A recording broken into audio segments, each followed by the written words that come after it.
Welcome back to another episode of STEM Installados. This is your host, Zofia Morales, and today we are going to talk immigration, innovation, and identity with Tahmina Watson on how she can empower women in tech, especially female founders who are new to the US, who have immigration issues that they're working through at the same time that they're working on their business because we're entrepreneurs. We never do just one thing at a time. Let me give you a quick introduction for Tahmina. She is an immigration lawyer. She's a best-selling author and a podcaster, and she's been advocating for a startup visa. Her books have become testimony in Congress and have helped shape new policies and guided founders through the complexity of the U.S. immigration system. Welcome, Tahmina. I'm so happy to have you here with me. Well, Sophia, I'm so excited that I am here. And every time I say your name, it fills my heart with joy because my daughter's name is Sophia, but with an Oh, S. I love that. That fills my heart with joy also. Learning that, that's a beautiful thing. And she's a budding STEM child. She really, really has been gravitating towards STEM subject matters, astrophysics and quantum physics. And I'm a lawyer who really didn't do well in math. So it's like, where did she get this from? It wasn't me. So it's like my husband's side of the family. That's awesome sauce. I love that she's gravitating towards what even the scientists consider really hard science. Yeah, totally. Totally. Awesome. So you mentioned you're a lawyer. That's one of the things we have you here for. You're also an entrepreneur in many ways, as you run your law practice. So tell us a little bit about where you came from. How did you arrive at this moment where it's not just I'm a lawyer, but I'm an immigration lawyer, Yeah. specializing in startup visas specifically? I mean, this is very specialized. Yeah, yeah, it's interesting that life can meander towards the things that you're eventually supposed to do. When you're at university, or even when you're younger than that, you might have a vision of what your life is supposed to look like. But very rarely is it exactly that. It has twists and turns, and if you don't go with the flow, the obstacles can be harder than going with the flow. And I have been strong headed in some ways and flowy in others. And here I am. So I was born and raised in London, if you haven't tuned into my accent. And then for a few years, when I was very young, I lived in Bangladesh. That's where my parents are from. They had emigrated to the UK. When I came back to the UK, and I had always wanted to be a lawyer. In the UK, there is a separation of the profession, and in the UK, lawyers are either solicitors, transactional lawyers, or they are barristers, trial lawyers. Okay. And I wanted to be a barrister. That's all I wanted to do from the time I can remember. And when I came back to the UK after having a little stint in Bangladesh, went back to school and eventually became a lawyer. Making a very, very long story short, it was not easy. The end point in the lawyer's journey in the UK is to actually have an apprenticeship, sort of like a tutelage training. And that is very, very competitive in the UK. And Sure. if you don't have that training, you actually don't have that practicing license at the end of your program. Whereas in the Ah, US, if you take the bar exams, you've got the license. You may not know what to do, yeah, but you whether can you have a clerked for anyone, you can still practice law. Yeah. exactly. Whereas in the UK, if you don't have that hands-on training, the bar associations are not going to let you loose onto the public. So it's a difficult training, but I was very, very fortunate to get it. And while I was in that training program, the pupillage, that's when I met my husband in the US. I came here to have a vacation and had a sleepless in Seattle moment where I live in Seattle. And the rest is history. I eventually got married and I moved here. But the legal system is very different in the United Yes. States. And that led to starting from scratch. Where do I get my license from? How do I even figure out what to practice? And very long story short, and really, truly, very, very, very long story short, I landed in the field of immigration. And I went into it kicking and screaming. But the very first day of practicing immigration law, I was like, oh, wow, I was meant to do this all my life. And the universe kept pushing me in this direction until I succumbed to it and said yes. And once I said yes in 2006, I have not looked back. And so that's how my foray into immigration law in the United States had really begun. But the startup visa, you asked, how did I started practicing visa Yeah, for how did we startups? end up in the startup visa? Because there are a lot of immigration lawyers out there that help people all the time with, well, a spousal visa or a student visa or a professional visa, whatever they're going after. But this is super specific.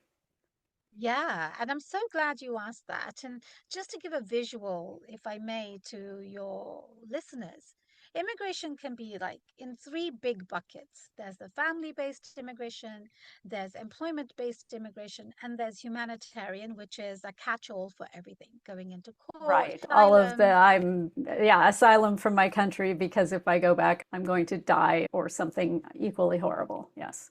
Exactly. And so most immigration lawyers will have some sort of family-based practice. So that's the spouse that you mentioned. And those who do employment-based might do a little bit of that. And those who do the humanitarian will typically do a little bit of family as well.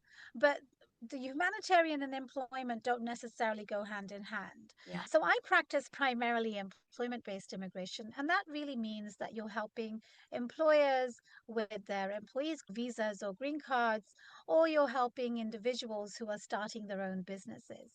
And in 2009, when the recession in the United States was at its peak, that's when I actually started my own practice. Before that, I was practicing with somebody else. But as I was opening my own doors and learning about entrepreneurship, those people who were laid off from the work positions, who were reliant on those positions to have visas in the United States, kept telling me over and over again, I want my own business to support my own visa. And so Yes. as I was learning my own how to run my own operations, there was a great affinity with people who were in the same boat.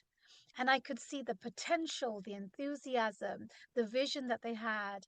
And where the obstacle was that there was no visa for the modern day entrepreneur who is taking funding from third party entities, whether they're VCs or angels and accelerators, and really getting their hands dirty. The law that we have is really from the 1950s, and then the last change was in 1990.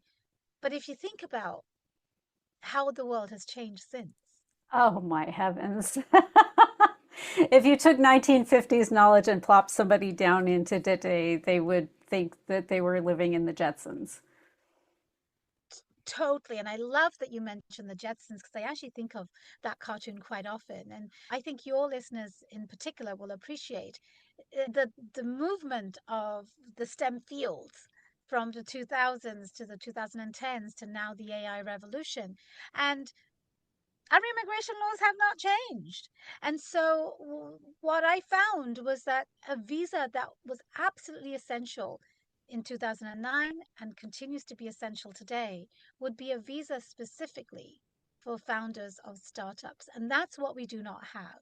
And so, what I had started to do is really work with the laws that exist and specifically help founders so that they can take their square box and really pound it into a round hole to get their visas, and while simultaneously advocating for a visa category that would fit these types of people. Yes, so we don't have to shave off the edges and use a hammer to get it in there. Oh my gosh, I love that. I'm going to have to quote you in the future. So, when it comes to being a female tech entrepreneur, which is who we talk to primarily here, and immigration, what are some of the special things you see come up for women who are looking to pursue this road? I love that question. And what I want to premise it with is that I am so lucky and so privileged to have worked with some amazing, truly amazing women entrepreneurs. And they've ranged from every industry, from logistics to construction to tech to medicine, you name it. And what I have found is that women leaders across the spectrum exude compassion, exude kindness, exude multi-talented skills, and they bring those all together to have compassionate leadership. And I have a little group of people that I have helped throughout their visa cycle, and I call them my power women Mm. groups. And every now and again we'll meet up, and they've met up and they do business together. And I just love women leaders, whether they're in tech or not. Yes. But Well, and I love that you've created a little circle, a little network or community, if you will, of these women because as an entrepreneur, I think you're wired differently than a lot of the people around you. And that's not to say anything is wrong with the people around you. Your family is wonderful, your friends are wonderful, you love them, they love you. But there are some things about you that they can't relate to I because you've got agree. this entrepreneur gene. I totally agree. And they think outside the box, they're creative, and they will find a solution no matter what, even if it means staying up all night to find that eureka moment. And they listen to instructions. I have found myself being at the other end of mansplaining Oh, more often than not, even when I'm giving instructions of what I need to file cases for people. Sometimes I have to argue with some clients about why I need a specific document because I know immigration is going to be asking for it. And I get pushback from some male clients, but I don't really need that, or that really isn't needed. And I'm like, I know you may not need it practically, but for the visa, it is going to be necessary. And with my women leader clients, they don't necessarily question. They'll be like, give me the 10 steps, I'll do it without yes. question. I And they hired do you it. because I know you're the expert. And so, yeah, bring on the expertise. Totally. And so there's a lot of camaraderie there, and there's a lot of understanding. I think, you know, life happens to all of us in the best of times, in the worst of times. Whether your child is sick, or you're in a custody battle, or you haven't done the grocery stuff, you need to go to the school, or somebody in the family sick, whether it's a parent or your spouse, women are juggling so many different things while doing the entrepreneur thing. And if you've already said, the entrepreneurship skill set is different. You're always on. And so I have been so inspired with extraordinary women in my life. And because I am dealing with their immigration issues, they can't really hide anything. So I need to get those. I need their tax returns. Yes. I need their kids' stuff. I need everything to All, be able all to. the skeletons in the closet, we need to know about them and Totally, deal with them appropriately. Yeah. totally. So with each challenge, I'm even more enamored by my own clients in how they deal with life in general. And inevitably, they're successful. I Inevitably, I they're love successful. that. And you know what? We are up on our first break, and I want to dig into the things that you see, the commonalities you see around these women that make them especially successful when we come back from the break. I would like to invite you, my dear listener, grab your pen, grab your piece of paper, and I want you to spend a little time recognizing yourself for some of the things that you've done, that you've juggled, that you've overcome. Because everyone likes to talk about Fred Astaire and what an amazing dancer he was. But I'll tell you what, Ginger Rogers, as far as I'm concerned, was even more because she matched him step for step and she did it backwards and in high heels. And that's what you're doing. And I want you to spend a few minutes giving yourself props for doing it because you are amazing. And hang with us. We'll be right back from the break. Oh, act loud, but we'll hear. Tech is ours and we show no fear. No fear. Feel no fear. No fear. Thanks for hanging in with us through the break. This is Zofia Morales. I am still here with the amazing and wonderful Tahmina Watson. And before the break, you were telling me how inspired you are by the women that you work with, these startup founders. And I would like to dig in a little bit more to what are some of the common things you notice about the successful female startup founder? Because you've known a lot, which allows you to see a lot of patterns that most people don't know that many entrepreneurs unless they are one. Hmm. Really great question. I think the commonality is the sheer determination and the working ethics. And what we have seen over and over again, in addition to what I mentioned about following instructions, making sure I need what I need for the immigration purposes, that if their business does not succeed, the immigration part of it doesn't succeed. And so what I Oh, that's extra gas in the tank to get this done. Absolutely. And you know what I actually say to people, particularly at this time in history, we're speaking, Sophie and I are speaking August 2025, and we are currently seeing big companies laying people off left and right. And layoffs in general are challenging, difficult, frustrating, scary. Yeah, just And on their face without adding anything else into it. exactly. And then you add immigration to it, and now the clock is ticking. That stress is exponentially greater than for somebody who does not have to deal with immigration. And so if you think about that persona and that person, that's the person who's the entrepreneur who is dealing that I'm dealing with. Laid off or not, and that's a separate issue. But the fact that if their business is not successful, the visa may not be initially approved or an extension may not be granted. And so they are always looking at what they need to do next. And what I will say is sometimes the fear of the immigration issue is actually a propeller for Yeah, I success. was going to say the stakes are that much higher. You're going to work that much harder to make it happen because it's not just, oh, well, the business fails. Maybe there's a bankruptcy and I have some personal financial challenges. And I will have to leave the life that I know and return to a country I haven't been into for potentially a very long time. Hmm. Yeah, and what I will say is that the tech CEOs that I have had the privilege of working with, they are so admirable. Even Canadian folks who are CEOs of US companies, the challenges are different for them. They don't necessarily, not everybody wants to be in the US, but the US offers a lot of potential and the visas become a problem. And so, coming back to the commonality, it's really just making sure the job gets done and Yeah. women get the job done. And that I love that about us.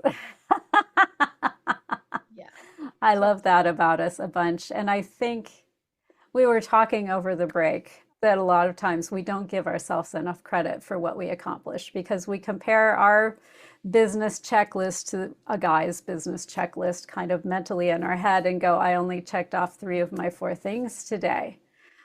But what is not shown in that comparison, we don't always give ourselves credit for, is the other 100 million things that you had to contend with to get those 3 things done that a comparable guy did not have to contend with. You Mm. were the one that got the kids up and dressed and matching shoes and out the door with lunch and homework and all of that, and squeezed in a last minute call about something that's going on with one of the kids or a doctor's appointment or whatever it was. And 98% of the guys don't deal with any of that. And And I I, have to add, yeah, I just want to give a shout out to my husband, who's part of the 2%. He's just so amazing. the winning Uh, 2%. Yes. I'm just one of those lucky women. He really does. He's a true partner in my life. Yes, I also have one of those true partners in my life, but I learned to appreciate him before I had him because I had one of the 98% before him. So Oh, I I'm paid so my happy for you. dues. Yeah. So, what advice do you have to women in tech who are thinking, okay, I want to do this immigration thing. I think the opportunities are going to be better if I'm in situ in the US. How do you start making this kind of ball roll?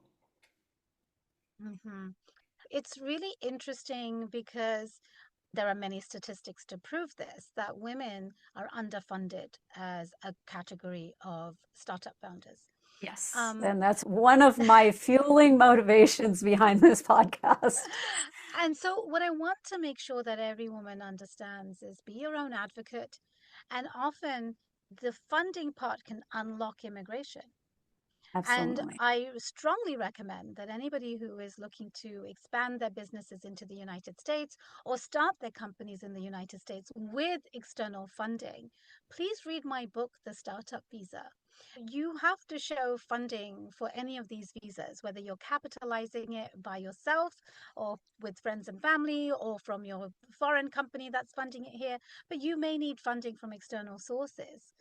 It is a huge component of the immigration process.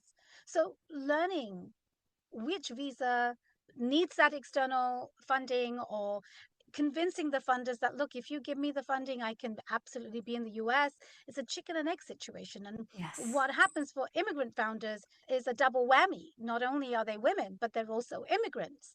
And so chances of getting funding is even more challenging. So I think it's really important to understand the immigration visa categories so that you can be your own advocate when you are asking for funding, pitching for funding, to say, look, I realize that you think my immigration is a barrier, but I can tell you that if you give me the funding, that will unlock all of the barriers and allow me to be where you want me to be in the United States and accelerate and expedite the business goals that we have within the time that you will get with the visa.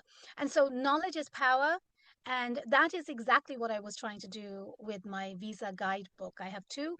One is a policy book. That's sort of like one of the initial questions you asked. Why is this visa necessary? And so, depending on who's listening here, whether you are a policymaker who has been thinking about higher education or STEM education, the policy book will be an incredibly important book for you to be able to argue with state officials about why there's more funding necessary for immigrant founders who are coming out of our universities. And states are recognizing this more and more. And I would say, set aside whatever is happening in the higher politics, federal area. Just think about your own little community.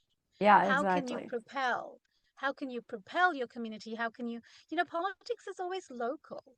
Figure out who your local stakeholders are and take my policy book and read it and just use that as your tool. So that's what the policymakers, because if you can propel things locally, it will grow into a larger movement. Now, for Yeah, immigrant founders, and it benefits the community as a whole in a much wider way than anyone can really predict. When you're just looking at like the one little startup business, there's so many ripple effects that come out of it, and it really does fuel the economic engine. I absolutely agree 100%. And the ripple effects sometimes are visible immediately, and sometimes it takes a little bit of time for it to unfold, but it absolutely is generational. And America itself is a true example of that. Now, Yes. the Visa Guidebook is specifically for startups who are recruiting talent or talent that is coming to the United States and they need visas for themselves. So it goes by the book is written with a startup cycle in mind. What happens when you've got the idea? What happens when you're really at the beginning stages of raising funds? What happens when you are at the scaling stage? And when you are about to exit? This life cycle of the startup may or may not have the same visa requirement or category. And so you have to match those business growth moments with your visa journey. And this book is going to be a one-stop shop for having a broader template that you can actually share with your investors. And if your investors know that you know what you're doing, I do think and I believe the funding will unlock. I love that. So, what is some of the advice that you have more on the entrepreneurial side of things? We've got our visa book in our pocket now. What should we really be focusing on? What are the important KPIs, the key metrics we want to manage towards to assure that this thing is going to succeed? Very good question. It's all about business growth and success. So when it comes to the visa, your job as an entrepreneur is no different. Just go and be successful. What I say to my clients often who we get them their initial visa, I often will say, send them with love, saying, thank you so much for letting me help you. I'm so glad we're successful. Now your job is to go be a success. I want to see your face on a magazine. And it's happened a few times. Yes, the You top know, 30 under 30. yeah. Let's go. And what that does is the business growth will propel the immigration journey. And so that would be my number one thing to say is that if you haven't gotten the visa yet, get everything ready for success so the visa can be successful. And once you have a visa to be in the United States, really give 150% energy into just getting that business growing, successful, because you're going to need all of that paperwork to show that you need the extension or that green card to remain in the US so that, just like Sophia said, the ripple effect of the business can continue. Yes, I love that. I love that. So I know the entrepreneurial journey is not always straight or straightforward, and some of us are, what should I say, involuntary entrepreneurs in some ways, right? Maybe we were brought in on an employment visa, or we had a spouse, or some other way that we arrived in the US. But things are changing, and in order to stay, we've maybe got this side hustle that we're making into a more serious thing. What are the special things we need to look at and think about if we're making a transition like that? That's such a great question and so timely because, Sophia, you and I had spoken several weeks ago. There have been some developments since then. And it's very troubling because typically, and as per the current regulations, Yes. if a Microsoft or an Amazon or a Google or a small startup or a medium company, if they laid you off and your immigration visa is now in jeopardy, typically people would have 60 days to figure out what they're going to do. It's generally referred to as grace period. Yeah, and Um, 60 days is not much. it's not much time, Yeah. but at least they had that in the books I to don't say like that at you least. said had that. Yes, exactly. You know where I'm going. Well, the thing is, it's still on the books. Okay. However, this administration is not giving any credibility to that Mm. regulation because the word discretion is used in that section. And this Oh, administration is saying, well, it's discretionary to give you 60 days. We don't really believe in we discretion. don't feel discreet. Yeah. That's exactly right. So now what's happening, and it's very new, it's unfolding in real time, that when people are being laid off, they're also being put into the removal or the deportation machine. And that Wow. is very, very concerning because once you're on in this sort of machine, and I'm calling it machine because there's a system, there's a process, and once you're in it, you have to come out of it. You can't Yeah, just say, I'm leaving the country, and when my new job arrives, I'll just come back. I'll come back. Yeah, It's not no. how it works. If you're in this system, you need to get out of the system properly before you can get a new pathway. And it's unfolding in real time. Stories are still coming out of whether you can get out of the system or not quickly enough. And nothing about it is quick, and nothing about it is easy or cheap or simple. Well, There are yeah. timelines. And there are parts of it that are not quick, and there are parts of it that are obscenely quick because they've eliminated much of the due process. That's exactly right. So putting somebody in the system is like lightning speed. It's a matter of getting a letter to them. So, generally speaking, if you're on an H-1B visa, that's the general most used visa for workers, high skilled workers, the employer is obligated by law to notify the Immigration Services, USCIS, which is a branch of the Department of Homeland Security, to notify them to say, hey, Joe Bloggs is no longer working for us. And that's when generally the 60 days would begin. Actually, the 60 days would begin from the last day of work. Okay. And the employers, depending on how, with it they are, bigger companies have a systemic way of approaching things. They will say they left on a Monday. So on a Tuesday, Microsoft or whatever company is sending this notice to immigration. Okay. And your 60 days would generally, while you're anxious and afraid, you still have a roof over your head and you're still looking You've still got somewhat of a some comfort. space to, yeah, negotiate and do some things. Yeah. That's right. Except Okay. now I, people I, are getting that letter. I really hate, but we are on our second break already. Okay. Yes, So yes, we're going to put a pin in getting this letter, and then we're going to come back to this after the break and pick it back up. perfect. Uh, I would like to invite you, dear listener, spend a little time over this break with your pen, with your piece of paper. And if you are on a visa that can go away like that, spend a little time thinking about maybe what some of your options are before this has happened. And we will get some advice from the expert when we come back from the break as well. So hang with us. We'll be right back. Oh, checked it out, the wolf here. Tech is ours and we show no fear. No fear. From no fear. No fear. Thanks for hanging in with us through the break. This is Zofia Morales, and I am here with Tahmina Watson. And before the break, you were telling us that people are getting dumped into this deportation system like the day after they've been laid off. And these wheels of justice start to, or injustice, depending on how you're looking at it, start to grind.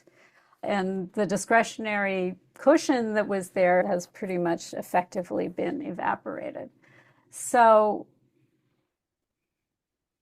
pick us up from we get that letter, and then when you're done, I want to understand what we can do preemptively to not end up in this situation. Such a great question. First of all, when that letter will arrive, and it's generally referred to as notice to appear in the immigration court, NTA. So when that NTA will arrive is very hard to say. The employer will notify immigration and immigration will then send that letter. So it could be relatively quickly or it might be weeks. But what is so important for the listeners to understand is you need to be prepared for it. And so what does that mean in practice? Generally speaking, up until now, people have waited until their last day of work, then to connect with an immigration lawyer. And they might have been notified of their layoff 6 weeks in advance, 4 weeks in advance, 8 weeks in advance, or whenever that is, there is a notice period. Yes. That is where an employee or visa holder must connect with an immigration lawyer. Yeah, saying, make the phone call. Don't call your spouse, call the immigration attorney, then call your spouse. Totally, because Yeah. you now need to make a calculated guess of what your next step is. Because if you are going to rely on the 60 days, you may or may not get it. And so if you have to be in status to change status. Okay. And when you're working, you are in status. So This is why it's so important to do it before they actually hand you the pink slip. that's exactly right. And that is my guidance to people. And we're working with some of these people who had the foresight to contact me as soon as they got their notice to say, what are you going to do? Now, one of the challenges in this moment, again, we're in August 2025, big tech companies are laying people off almost in sort of a synchronized action. Yeah. Microsoft recently laid off 9,000, but many thousands in 2025. Google has done the same thing. Amazon has done the same thing. And I live in Seattle, so these companies roll off the tongue, but these are just examples of many others. Right. And what is important to know is in the immigration system, there are many layers of complexity.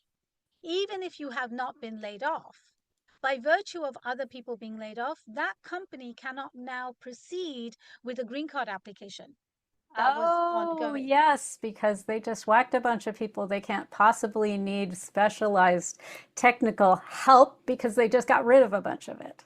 Bingo, Yeah. exactly. And so procedurally, they have to bring everything to a halt. So even if you have held on to your job, there are other limitations that could happen. But if you have been laid off and you're in that field, particularly in the tech field, it is exponentially harder to get a new job within the short time limit that you have. But even if you did have 60 days, it's going to be difficult to get that. So Yeah. what are you going to do? Typically, people will change their status to a tourist visa if they don't Okay. have any other option. But what my clients have been doing, who are often sort of like secret entrepreneurs, Closet people have entrepreneurs. desire, Yes. closet entrepreneurs. They have not come out of their hiding. They were living in comfort with their steady paycheck and all the obligations that they had, that even if they were closet entrepreneurs, they were never faced with the situation of, I will just do it because Yeah. I will do it when such and such will happen. But that such and such wasn't happening, particularly a green card. So Yes. now they're thrusted into greatness, I say, because you have all of the skills. The other thing I really want people to understand is why, and I'm not in directly in the field, I can make some assumptions that these big companies that are laying people off and restructuring, it's because these skilled workers, American or not American, have created the solutions to whether to automate or restructure in a way where these people are not necessary. They've And worked so, their way out of a job, so to speak. Yes. yes, but what I really want those people, and if you're one of those listeners, I really want you to understand that you are so powerful. You created these programs and options and solutions for the big companies not to need you. But reset your mindset. There's an opportunity in adversity. How can you take those skills and be your own boss and then help the masses? I am a layperson when it comes to tech. I'm just vicariously involved in it, but my clients are the real geniuses.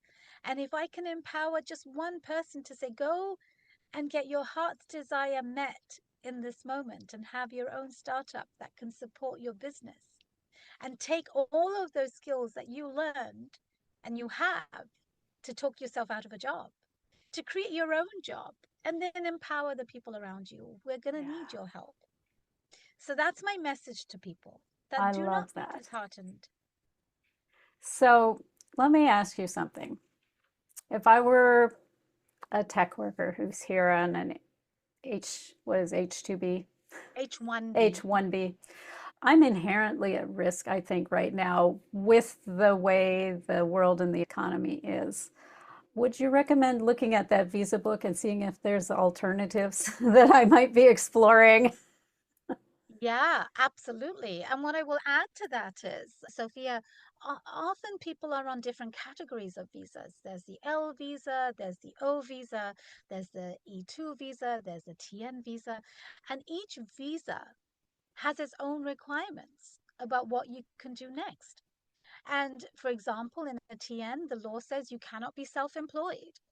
Okay. So your startup for yourself under that visa may not work, but there might be some creative solutions to be able to do that. So every visa has its own sort of specific requirement that you have to meet, regardless of whatever your status was before.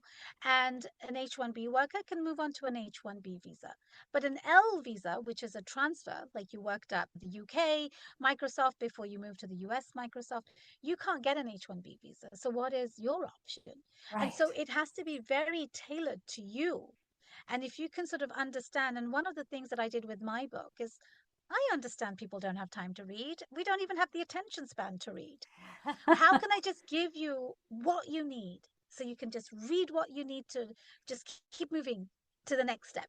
And so Yes. there are bullet points at the beginning of, if you have this, keep reading. If you have this, don't read this chapter, move on to the other chapter. And so I've been very thoughtful about how people can consume the immediate information they need to keep putting the time in effectively. If this is a waste of time, don't do it.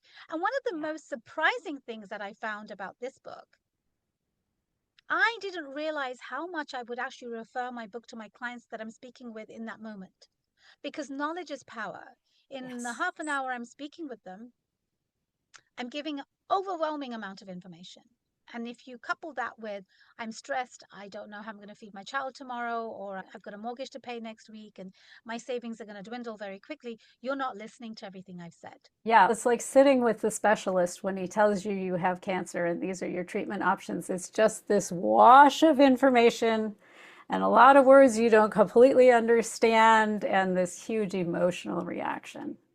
So, yeah, I think it is Absolutely. important to give yourself some grace and to go, okay, I've got information. I'm going to breathe for a while. I'm going to let this sink in, and then I'm going to look at the information again with fresh eyes. That's exactly right. And so at that point, I say to my clients, read chapter X and Y and only focus on those. And then they come back with a plan that they think they can execute. And then we create a plan for them with them. And then we create a timeline. And so one of my clients, where their last day is like in 2 weeks, we were sprinting with each Oh, step. sure. And we're still sprinting to make sure that we can file that case for their startup before the last day that they get that pink slip. Yeah. Oh, wow. Yeah, it's super duper important. The instant you have an inkling you're going to be on that list to be all over this. Yeah, because even if you're wrong, it's still better to get the change in status because they don't tend to just lay people off and then never do it again. Well, you're so right, because in the 2022-2023 period, when we were seeing similar scenarios to 2008 and 9, just in a different, bigger scale, many of my clients were actually laid off 2 times, one or two of them 3 times. And Wow. so it is a precarious situation at this point. And in all honesty, for some people who are risk averse, maybe it's time to find a job in a different country. And Well, that's what yeah. they're doing, so that you do not get caught up in the deportation machine. Leave the country, figure out your plan, and you can still create a startup while outside the country with all of the service providers that we work with. And you can come back afresh without losing That sleep and hanging thinking. over your head. Exactly. Yeah, yeah. Yeah. So Oh my goodness. personalized advice is critical. Like, I would say so. So let's say we have a listener out there who's going, oh my God, I'm so glad I found this podcast because this is what I'm facing right now. How did they get a hold of you? oh, thank you. Yes. If you Google me, you cannot miss me with Tahmina Watson. That's Tahmina, and last name is Watson. Our website is watsonimmigrationlaw.com. My books are on Amazon or other bookstores. You just put my name in, you'll find it. But the book that I would encourage you to get is The Startup US Immigration Visa Guide for Startups and Founders. It's a bit of a long name, a subtitle, but you'll find it. And then connect with me on LinkedIn. I post frequently. You can connect on LinkedIn. I love connecting. I love human connection. And what I will say is, not only do I talk about immigration, but through life experiences, I have learned that immigration is just one component of my life. It is only one component of your life. So It just find the might be a thing, big burning component right now, but it's just one. And if just you're in one of these shock moments and all of this kind of just blew past you, be sure to look at the show notes because we'll put all of that contact information in the show notes. So you don't have to worry that it blew you by. Just check the notes and you're good to go. yeah, totally. So, in our last minute or so here with the listeners, what are your words of wisdom right now for someone who's entrepreneurially minded, who's got the visa component of complexity in their life, what are your words of wisdom to them? I'm going to share what I practice, and I practice chasing joy. And it's important for me because life is inevitably stressful. Immigration makes it even more stressful. And the only way that you can get through life in a sustainable manner, particularly when challenging issues keep accumulating, you've got to find a way to sustain yourself. And so find joy in whatever you do. Find a practice that brings you joy. For me, it's photography. For me, it's creating coloring books. It's just the coloring books are very new, but the photography started during COVID. And just finding solace in the things that call you. And if you can do that, if you can keep fueling your soul, by fueling your soul, everything else will fall into place. Yes, it gives you a sense of peace and perspective that allows for better thinking, better decision making, I find. So it's really important to prioritize doing that for yourself. Thank you so much for those words today, Tahmina. I really appreciate you joining us here on the show today. Well, thank you so much for having me, Zofia. I'm so honored and grateful, and I just wish your listeners all the best and all the best with your podcast. Thank you. And thank you for joining us today. I know you have many ways you could be spending this time, and I'm honored that you've spent that time with us. I hope we have been of service to you. I would love to know. Drop me a quick line at Zofia, Zofia, at steminstilettos.com. And just let me know, was it helpful? Did you get something good out of this? Who would you like to see me talk to? Are there other topics you want to see me take on? I really appreciate that feedback because it helps me serve you even better on the next one. And until next week, go out, be bold, be beautiful, and be authentically you.